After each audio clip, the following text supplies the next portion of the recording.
আজ ১৬ জুলাই এই দিনে ফ্যাসিস্ট আওয়ামী সরকারের বিরুদ্ধে উত্তাল হয়ে ওঠে রংপুর। পুলিশের বন্দুকের নলের সামনে বুক চিতিয়ে দাঁড়িয়ে যান রোকেয়া বিশ্ববিদ্যালয়ের শিক্ষার্থী আবু সাইদ। বৈষম্য বিরোধী আন্দোলনে শহীদ হন তিনি। তার আত্মত্যাগের পর তীব্র থেকে তীব্রতর হয়ে ওঠে আন্দোলন, ছড়িয়ে পড়ে সারা দেশে, পতন হয় ফ্যাসিস্ট সরকারের।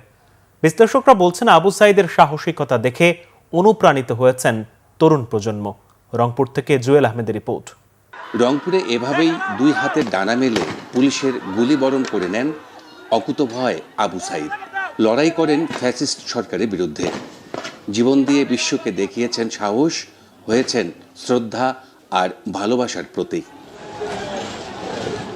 বেগম রোকেয়া বিশ্ববিদ্যালয়ের মেধাবী শিক্ষার্থী আবু সাইদ ছিলেন প্রতিজ্ঞার প্রতীক। সহপাঠীদের ভাষায়, তার আত্মত্যাগে পালিয়েছে ফ্যাসিস্ট, জন্ম হয়েছে নতুন বাংলাদেশের। শুরু থেকে আবু সাইদ এই জুলাই বিপ্লবের যে একটা ছিল, স্পৃহা ছিল, সেটা তার মধ্যে ছিল এবং বলা যায় যে আবু সাইদ এই জুলাই বিপ্লবের একজন মহানায়ক।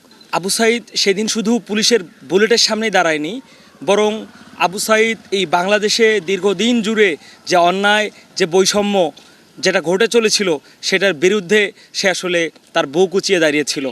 আমাদের একটাই দাবি, আবু সাইদ ভাই যে বৈষম্যহীন বাংলাদেশ গড়ার যে একটা প্রত্যয় নিয়ে নিজের জীবনটা দিয়েছে, এটা যেন ওই রকম একটা বাংলাদেশ গড়ে ওঠে। তিনি এত দুঃসাহসী ছিলেন যে তার হাত ধরে এই দেশটি আমাদের দ্বিতীয়বারের মতো স্বাধীন হয়েছে, এটা আমরা আগে বুঝতে পারিনি।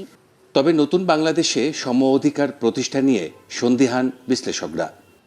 আবু সাইদ যে জন্য জীবন উৎসর্গ করেছিল, আমার উচিত যে আবু সাইদের স্বপ্নের যে বাংলাদেশ, দারিদ্র্যমুক্ত, বৈষম্যহীন, ধনী গরিবের মধ্যে যে ব্যবধান সেটা কম থাকা একটা সমাজ, সেই সমাজ বিনির্মাণে কাজ করা।